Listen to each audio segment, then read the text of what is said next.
Thank you, everyone. I'm really excited to be here and share my career journey, a little bit on what my company does now, and then I'm going to talk about trends in marketing.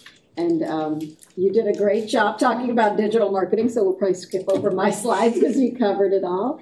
And then I have a few slides on if you're interested in marketing careers, tips on creating a resume, a LinkedIn profile, etc. And I saw on the list of classes, you'll have a lot more on resume building and LinkedIn, but this is maybe a preview.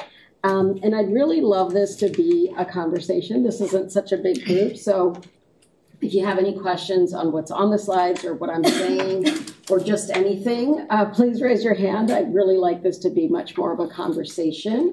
Not just a presentation, because I'm here to hopefully add value to your careers. And it's exciting because you're at the start of your careers. And I've been working for several decades, so I'm always really excited to share what I've learned over a very long time. And hopefully it's some value to you all.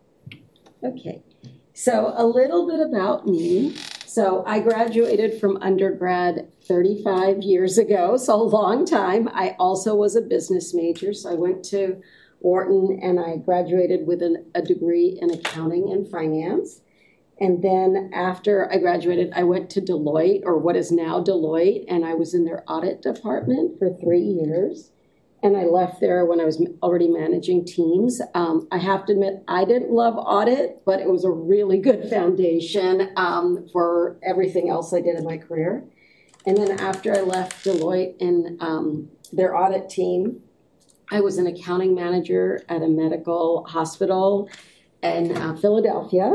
And then after my husband and I moved out here to California, I worked for AMD, which is a very large semiconductor company, in their internal audit department for just a year. And then I went to Stanford and got my MBA. And even that was 27 years ago, so a long time. And after I left, got my MBA, I joined HP, where I worked for Mike in 1995. And I was at HP for 4 years in 4 different roles. And then I left HP and I went to Agile Software, which is now part of Oracle. But I should have mentioned this, post MBA, I was in marketing teams for that whole 6 years. And I managed like product marketing and product management teams. And then actually in 2001, so still a very long time ago, 22 years ago, I resigned from Agile Software and started Stage 4 Solutions. And we are a consulting and an interim staffing firm, so we bring in temporary help for our clients. I really started the company because I had 2 little kids at the time. I still have them, but they're big. And I really wanted to take a break from my career because it was really very busy in my life.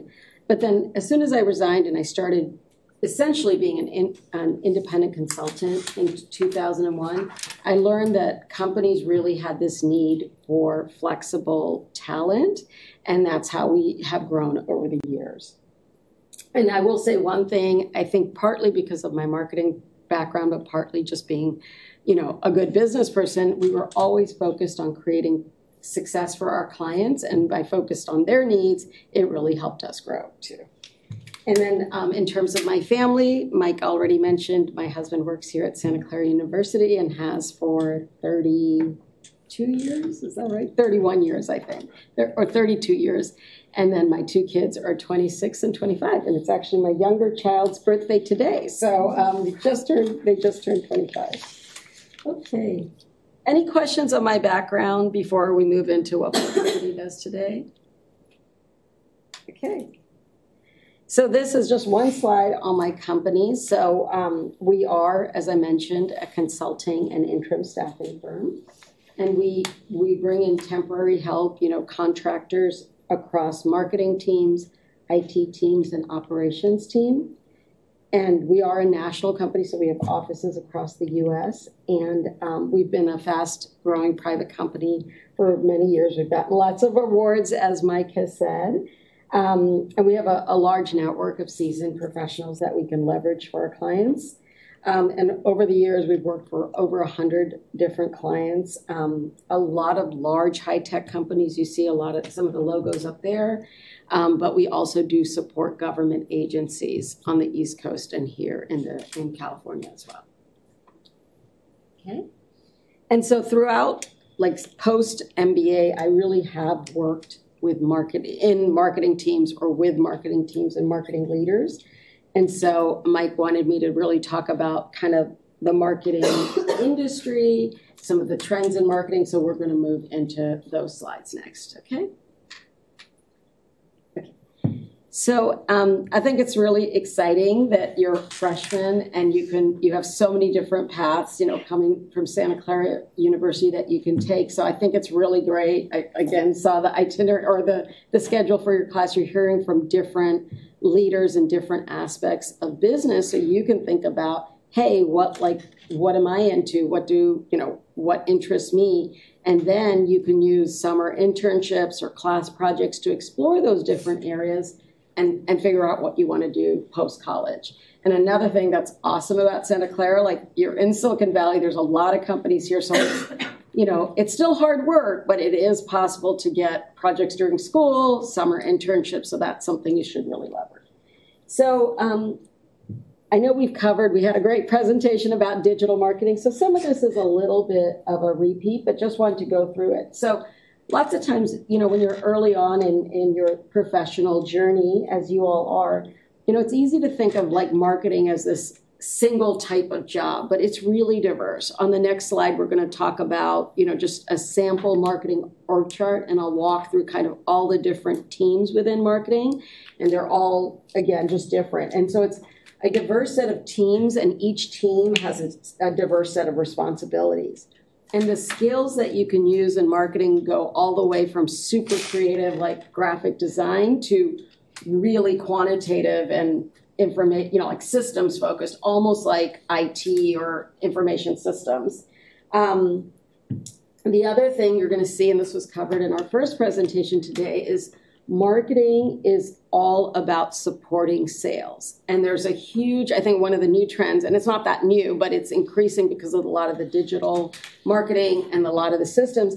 There's a huge emphasis on measuring the impact of marketing activities on sales. Like if marketing activity is not increasing sales, you shouldn't really be doing it. It's all about generating sales and supporting sales. And so some of the growth areas of marketing, I'm going to introduce them here, and then we're going to have a slide on each of them, is, how is AI going to change marketing? How should marketing teams be using AI? And for you all, it's pretty like, this is your life, right? You probably are all on ChatGPT. I'll talk about some of the other tools that I know marketing teams are using. And at this point, I don't think AI is going to take away jobs from marketing, but I think it's going to change the jobs, and learning how to use AI to support your job is really important. We're going to touch on digital marketing again, then social and influencer marketing. And then, as I alluded to, data and metrics. And then the last area is just, I'm going to give you a glimpse of like the multitude of marketing systems out there. Any questions on this slide? Okay. And I think everyone gets copies of the slides, right? Okay. I love it that people are taking notes. It makes me feel like it's valuable information, but you will get the slides. So I know this slide has a lot of information on it, but I thought it was important to go through. And I'm going to look down just so I remember what is on each one because I can't look up. So on the left-hand side, so let me start at the top. So the CMO, that is stands for Chief Marketing Officer. That's typically the highest level of marketing executive in companies. And the Chief Marketing Officer typically reports to the CEO 9 times out of 10 in most companies. And what you see here is a sample org chart for a business-to-business high-tech company. That's what most of our clients is, so this is more focused on companies that market to other businesses, a little less on the consumer side. However, the functions and the thinking are pretty similar across all companies, okay? And so on the left, you'll see the column that is titled Digital Marketing and Demand Generation. So these are people that really focus in many different ways that you see below that on reaching out to target markets in different ways, whether it's digital marketing, events, email campaigns, etc. And what powers a lot of their work is having the right marketing content. Like, what are the words on the website? What are the words in the email? Even if you're doing ads or videos, etc. That's all like that team focus on.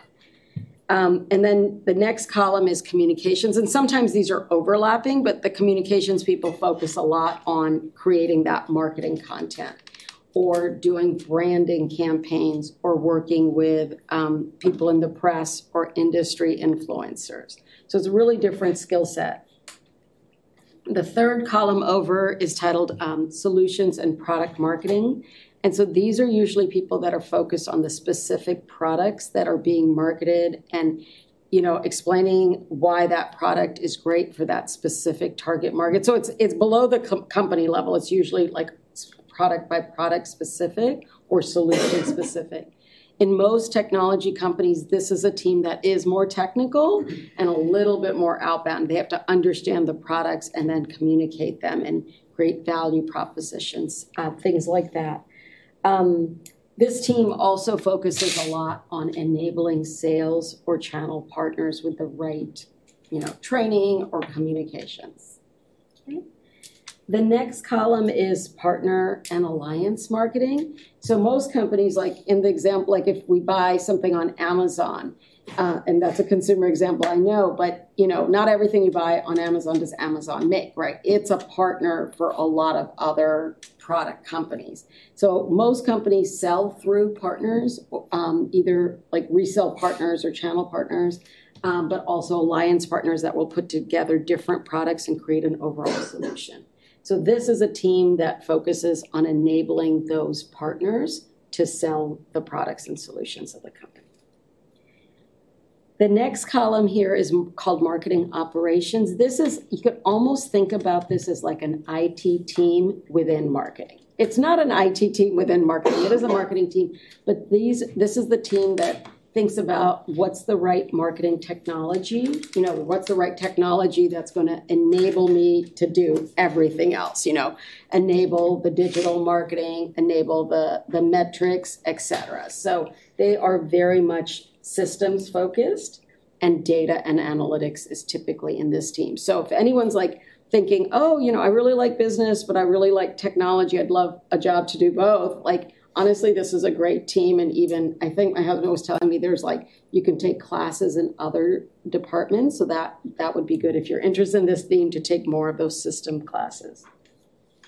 The last column is field and regional marketing. These are teams that are really almost assigned to specific sales teams in a certain region or a certain vertical. And so they focus a lot on kind of in-region marketing, like a lot of in-person events. That's still a thing, even with the rise of digital marketing, and do things that are more specific to the certain sales region they're supporting.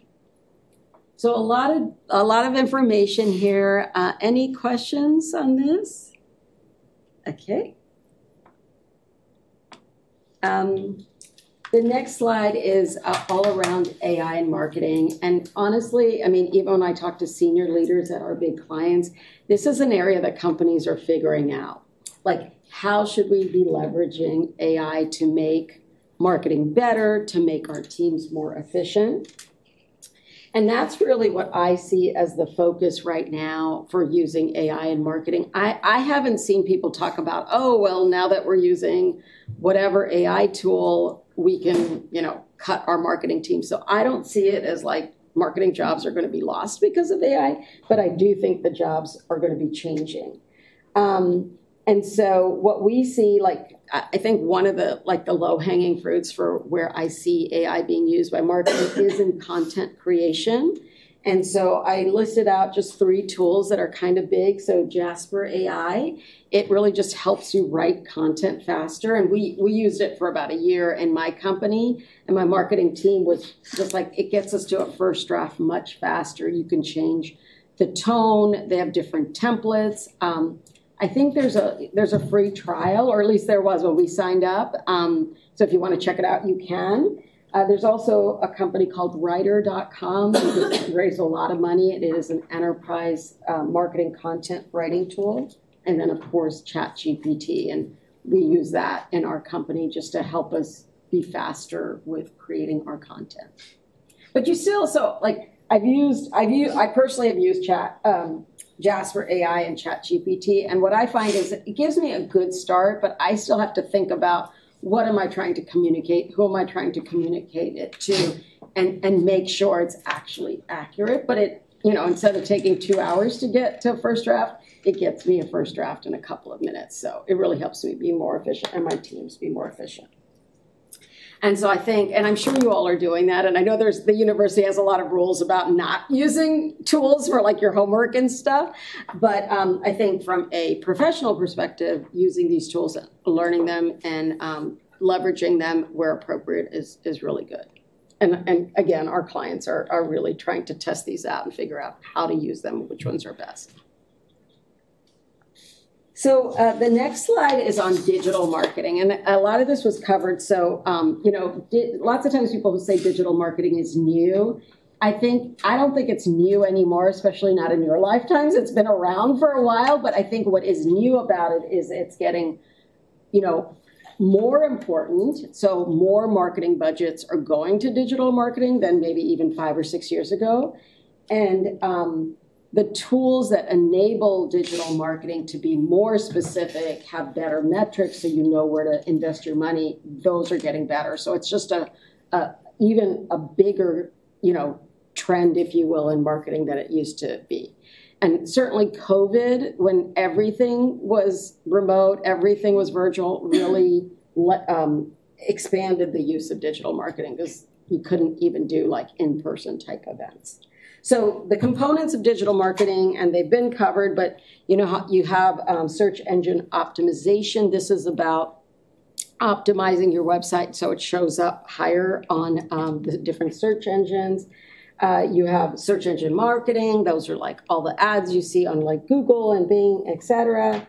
There's also like, there's tools to retarget those ads. And I think we've all seen it as consumers. You go look up one thing on Amazon, and then wherever you go, you see the ads of that sort of product or that company, or at least I certainly do. Then you have email campaigns, videos, webinars, content marketing, which is all around education and storytelling, et cetera, and the social. And I think to your point, or someone's point over here, depending on who your target market is, you're going to have a different basket of digital marketing. So if you're targeting consumers, that's really different than, businesses, et cetera. So I think marketing, to back up, it was on one of the prior slides, it's all about first understanding your audience. And then marketing is all about what's the right messages, how are you creating value for that target market, and then educating and communicating and reaching to them. So a lot of those tools are digital now. Yes. But would you say how your company uses digital marketing? Yeah, so my VP of marketing, she's amazing. She probably could answer that question better than me. So for my company, Stage 4 Solutions, we only sell to other companies. And so we're not selling to people like consumers. So for us, almost all the marketing we do is digital. So for us, from a social perspective, LinkedIn is our #1 platform because anyone we will ever sell to is on LinkedIn. So that's our #1, but we do use, let me back up. So we have kind of 2 sides of our marketing. So one is when we're trying to get new clients or engage with the clients we've got.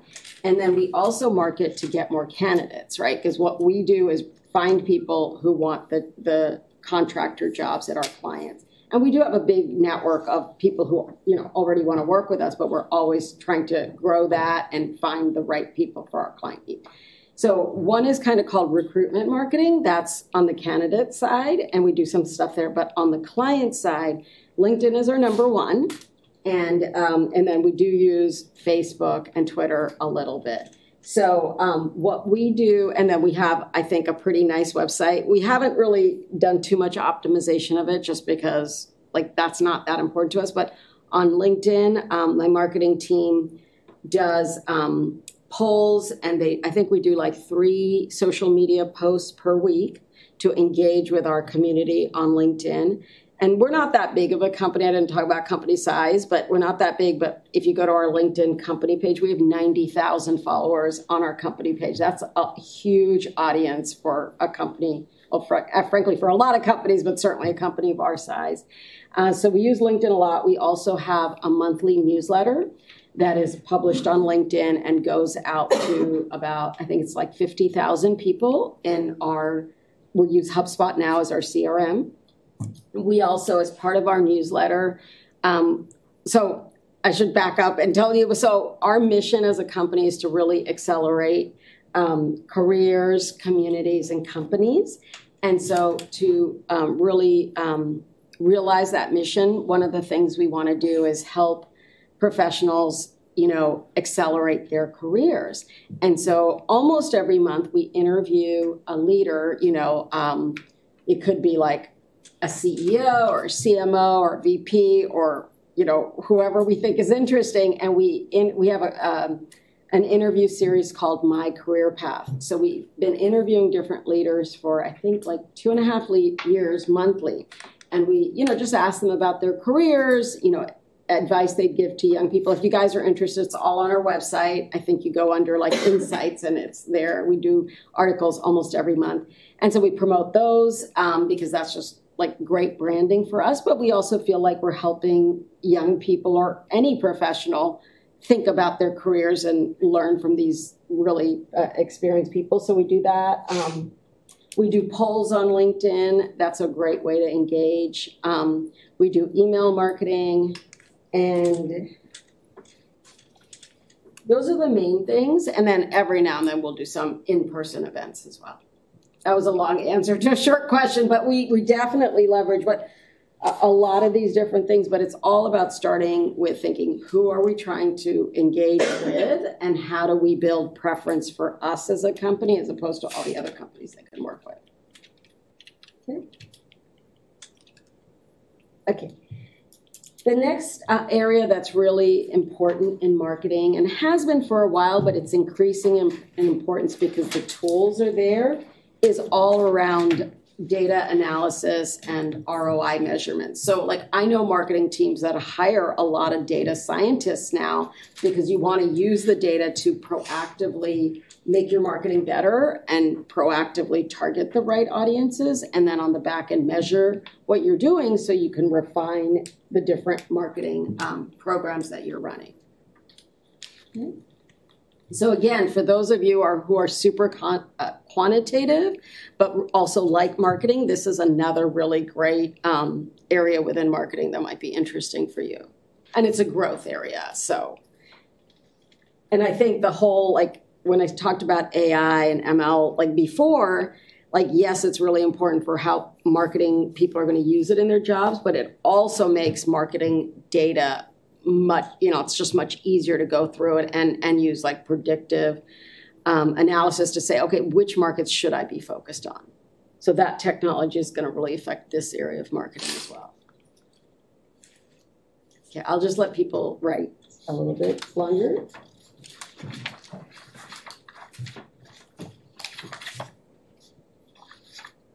Okay. And then this I know is an eye chart. I didn't obviously don't write it down, but if you're interested, the source of this is in the top. It's chiefmartech.com. And the point of this slide is that these are all, you can't see it, but there's all these different categories of marketing systems. They all do different things. And what the marketing operations team does is builds a marketing system stack, often called MarTech stack. and to build like all the different technology needed to enable the digital marketing, enable the ROI. So this is, again, another growth area, and it's just really complex. And there's there's a lot of tools out there, but it's also growing. Okay, oops. So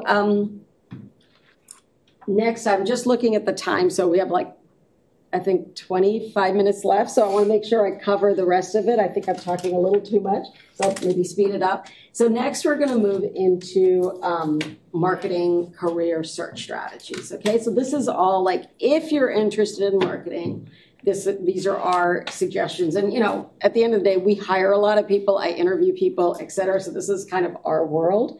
And even if you're not interested in a marketing career, a lot of these tips and suggestions would be useful to you. So it all starts with a resume. So how many of us have a resume? Okay, so that's awesome. I think that's 2/3 of the class. So that's really great. If you don't have a resume, I would say, sit down and create one. Ask GPT for help. Chat GPT for help also. And I know that you're all, college freshmen. It's easy to be like, oh, but I don't have any skills or I haven't done anything. But the truth is anyone can have a resume. So as a college student, or even once you graduate from college, a recent college grad, you just need a one-page resume. You can include the skills you have. You can, if you've done summer jobs or projects at schools, you can include that. You can certainly include, where you went to high school, your GPA, classes you took in high school, and if you have any certifications. A good way and an easy way of differentiating yourself, there's a lot of low-cost or free certifications you can get from Google or Tableau or lots of other companies. And if you're interested in marketing, to look those up and take the time to get them. It's just a really easy way to differentiate yourself. And when I say easy, I don't mean it takes 5 minutes. It is hard work, but it's doable. So definitely get a resume created, and then create a LinkedIn profile. So another show of hands, how many of us have LinkedIn profiles? Okay, so probably a similar group. So if you don't have a LinkedIn profile, get one. And it doesn't, even if it doesn't have too much, please go create it. It doesn't take a long time. But basically, your resume, to begin with, everything on your resume you can put on LinkedIn. That is the easiest thing to do. And because LinkedIn is a professional network, it's really important to have a professional looking picture on LinkedIn. And it doesn't have to, you don't have to get a professional photographer, but just look professional, have someone take, or you take it yourself, a selfie against a plain background. So I do think looking professional on LinkedIn is important. Okay. And then if you're interested, maybe when you start thinking about summer jobs, another thing you can do on LinkedIn is there's these frames. They're little circles around your picture. You can mark yourself open to work. And that for companies like us, we look for people who are open to work, right? Because we are trying to find people for our clients' jobs. So definitely mark yourself open to work if you're interested in internships during school or summer projects. So another simple thing to do. You can also put your email and phone number on your LinkedIn profile, so it's easier for people to get to reach out to you if you want to. They can always message you through LinkedIn too, but if you make yourself even easier. And then asking people for recommendations. So it could be, high school teachers. It could be if you had summer jobs, et cetera. So that's also important because you're building your credibility on LinkedIn. And then if you've done any, you did a presentation this morning, it was great. If there's a video on that, you can put that on LinkedIn. Things that are public content that you created. Again, another way of showcasing your abilities. And then lastly, connect broadly, right? That's the power of LinkedIn. It's your connections. So maybe it's family, friends, it's your peers in college, it's professors at the university, people you meet through all walks of life. So that's really important to do. And you can just ask them for connections. And honestly, if they don't want to connect with you, they don't have to, but just ask and ask broadly. Because my team asks a lot of people to connect to me and people connect with me and they don't actually know me, but they're still part of my professional network and they want me to be part of theirs. Okay. And then once you do that, once you're like kind of really ready to look for a job, then you want to build a job search plan. Okay, so here are some of my suggestions. So there's a great career center here at Santa Clara. How many of us have know about it or have been over there? Oh, okay, I'm very impressed. It's only like a month into school, so that's really good. And so definitely leverage their resources there. And I think they do have resume writing help or mock interviews. So definitely go over to the Career Center. And then we suggest, and I know it's hard when you're, if you're exploring a lot of different careers, but it's still important to have a target list of companies that you would be interested in. Because otherwise, it's hard to just apply anywhere. It's good to say, okay, these are the 10 or 15 or 20, 50 companies that I'm interested. So have a list of your target companies that align with your interest. And then, again, these are very specific but easy to do. Every company out there has a LinkedIn page. You can go follow it. So you will get messages from them in your LinkedIn feed. So that's very simple to do. And almost every company puts their jobs out on their LinkedIn page as well. And then on the LinkedIn company page, you can see, once you've built up your network, you can see people who work at that company. So that's also really easy, just in case, once your network's big, you don't know where everyone works. And then you can also look at mutual connections from those people. So you can, people who you aren't connected with at that company, you can see where you guys share mutual connections. So you can ask those people for introductions. And then you also want to think about the job titles you're interested in applying for. Again, this is just thinking about your strategy. And then you want to network broadly, and I know it's really hard. It took me I'm an extrovert, so I don't think I network well, but I love talking to people. I love meeting people, but networking is a different skill and it's really important. And I would suggest you get good at it because it's a foundation for all careers to really network with people, build those relationships and build that professional community. And then I said this before, but you can definitely leverage, time during school and certainly over the summer to get internships. And you can use those internships to kind of figure out what you're interested in, what sorts of companies you like, what sorts of jobs you like. So definitely start early. And I know sometimes I'll talk to college students and they're like, school ends in May, I'll start looking for a job in May. And it's okay, that usually does not work. I'm not saying it never works, but it usually doesn't work because companies, start interviewing for summer internships early. And depending on the field you're going to, sometimes they even start now, in the fall. So I would just be proactive about finding a summer job. Any questions?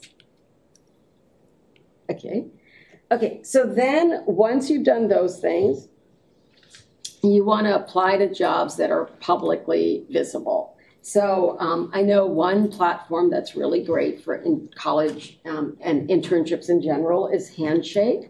So that you can sign up for that. And I know Santa Clara University has a partnership with Handshake, so definitely check that out.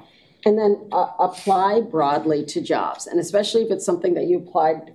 Well, most job ads will tell you the person who posted it. So you can find that person at the company, you can connect with them on LinkedIn and say, hey, I just applied, really interested. Try to stand out. And then say if it's the job that you applied to is at whatever, Apple, then you can look at your LinkedIn connections or you can look at, anyone at Apple and say, oh, who do I know who works at Apple? And then you can ask that person, hey, I just applied to this job.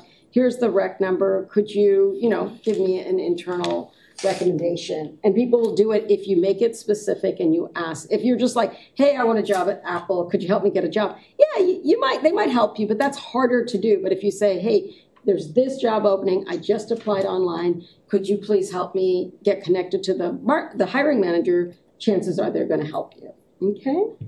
And then please, track where you've applied and follow up with the job posters. And then the last piece of advice on this slide is, especially, wherever you are in your career, you're typically not going to meet 100% of the requirements listed in the job. that's okay. Like, go ahead and apply. Like, even if you meet 75%, I would say as a college student, even 50%, apply to the job. You just don't know. So don't let that hold you back. I always say to people, like, don't reject yourself. Apply, let someone else reject you, right? Like, don't reject yourself. You don't need to be doing that. Okay. And we're almost at the last slide. I'm just looking at the time. And then when you do get interviews, and I saw on your list of classes, there's a whole class on interview preparation. So this is brief. But especially as a young professional, 9 times out of 10, especially in like marketing roles or even business roles, they're looking for someone who's really interested in the job, is gonna want to learn, and is a hard worker. That's literally, especially marketing jobs, that's a lot of what hiring managers are looking for when they're looking at new college grads or summer interns. So when you get an interview, I know it's easy to kind of just wing it, but you really shouldn't. So our recommendation is you spend at least 1 or 2 hours of preparing for an interview when you have it. Because again, the way you can show that you're interested in the job, that you're willing to learn, and you're a hard worker is in this interview prep. So here are suggestions. So definitely research the company, like go to their website. And depending on the job that you're interviewing for, do research specifically in that job. If it's a public company, you can read their financial reports because they have to report to the SEC. So usually they have like an investor page on their website. Go there, you can find their financial filings with the SEC. And usually there's like a management discussion in one of the filings called a 10K that tells you what management is thinking about the company. So that's it's usually only like 1 or 2 pages, so it doesn't take that long to read. Then the next one, I kind of said it, but look at the role. Like say if you're interviewing for, say, a partner marketing role that I talked about in the org chart. Well, most companies that have partner marketing have a page that says partners or, alliances or something like that. Well, go to that page, see who the partners are, see how they talk about these people. Then you want to look up the people you're going to be interviewing with on LinkedIn to understand their backgrounds, understand how you might be connected to them, etc. And then, every interview you're going to be in, they're going to say, oh, do you have any questions for me? And saying, oh, no, I have no questions, that's a red flag. So you always, 100% of the time, want to have questions for the interviewer. And lots of times people will say, oh, well, yeah, my questions are, oh, tell me about the culture of the company. That's not a good question. A good question is a question. It's not so much about you learning. It's about you demonstrating your interest and your knowledge of the role and the homework you've done. So a more specific question saying, hey, I was on your website. I read the company's 10K. I see that, you're really looking to expand your partner relationships. I went to the partner page on your website and I saw that you have 100 partners today in these 3 categories. I'm curious how this role can help you grow your community of partners. And I'm making that up, right? But the point is you've done all this homework and you have a thoughtful question about that role. So you really want to prepare those questions because they're going to give you time to ask them. And then, and that was the next point. And then interviewing is a specific skill set. And most people no one interviews every day except us. My company, my recruiters and me, we interview a lot, but we're on the other end. But it's a specific skill set, so you have to practice interview skills. And I do know that the Career Center will do mock interviews, help you practice. Okay? And then the last slide, and we'll be on time, and then we'll have some time for questions. I just want to give you an example of a recent college grad that was my mentee or is my mentee. And the situation about a year ago is this recent college grad had graduated in May 2020, and he was a software engineer, still is, and had been at Google for about 1.5 years after he graduated. And he wanted to do something different, but wasn't really sure what. So he was really in who's like on my target list of companies I want to work for. I want like a mission-driven company, but not really sure what that is. And so he spent the summer of 2022, so last summer, really like brainstorming different types of technology he was interested in, you know, and he wasn't really sure. So he decided to connect with VCs, venture capitalists, in those areas of technology he was interested in. And honestly, he was 2 years out of college at this point. So really, you know, not a lot of experience, not a lot of connections. But he just reached out to VCs on LinkedIn and literally was like, I'm a engineer at Google. I'm really interested in this area of technology that you invest in. Could I please meet with you to understand more about how you're thinking about this technology area? And I'm not making this up. 80% of the VCs he randomly reached out to on LinkedIn met with him. And he got a lot of good information. Some of them even referred him to their portfolio company. So it can be done. Then he also networked internally at Google to understand different technology areas.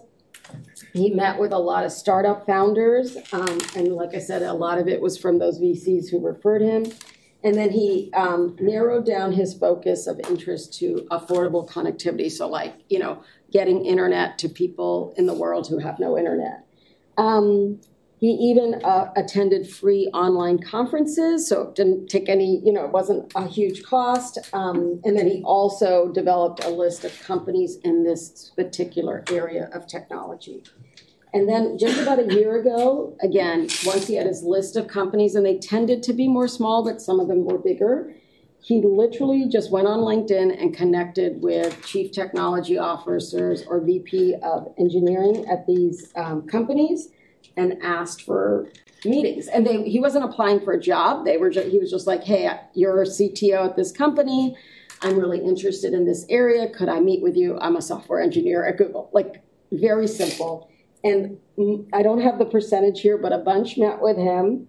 And then he applied to jobs in those companies. And then he had multiple interviews and he had a job offer like 2 or 3 months later at the perfect company for him. It was a startup and he's still there, like whatever. A year later, he joined them in January. So I provide this level of detail on my mentee's path because sometimes it's easy to be like, oh, but that, like, I'll reach out. No one wants to talk to me. I'm, you know, a college student or I'm a recent college grad. But it really can be done. And it's really important to start and think first, what do I want? Where do I want my career to start? And then, you know, you can make it happen. Okay. Okay. And then the last one is just my summary slide. So, I love talking to people early in their career because it's easy for me. You know, I'm 56. I've been working since I was 15. So what is that? 41 years with a few years of college and business school in between. But I do think it's important to believe in yourself and know that you can achieve your goals if they're clear and you're willing to work hard. So I truly, truly believe that. The next thing is, you know, I think it's really, like, you're in college now, so this is kind of like a little redundant, but, you know, to continuously learn and improve yourselves and your skills. Like, you're in college, so you're doing that every single day. But once you start working, you have to do it more consciously because it's easy to be like, oh, well, I'm too busy or I'm doing my particular job well, but you always want to be learning new things, learning new skills, learning new technologies. The next key takeaway is invest in your network. I think your networks carry you throughout your careers and you can literally start building them now. It's important to take risks and sometimes you're going to fail and that's okay, but you're going to learn and you will succeed. And I know for me in my career, sometimes I have taken some risks, but sometimes I think I did play it a little too safe. So I do think it's important to take those risks. And then understand that careers are long and there's lots of twists and turns and you're going to have many different jobs and many different types of jobs in your career. That's just a fact, almost for everyone. And then know that change is a constant. Even if you stay in the same company, in the same type of job, the world around you is going to be changed. So like I essentially have been in marketing since 1995, but marketing has, like, it's not at all the same. So even if I had the same job, the technology, the market, the competitors, they're all different than they were when I started in marketing. So that's the last slide in my presentation. This is my contact information, and I have cards if you want that, but I know you'll get these slides so you can connect with me on LinkedIn. and if there's anything I can do to help each of you, just please do reach out. And I know we have a couple of minutes left if anyone has any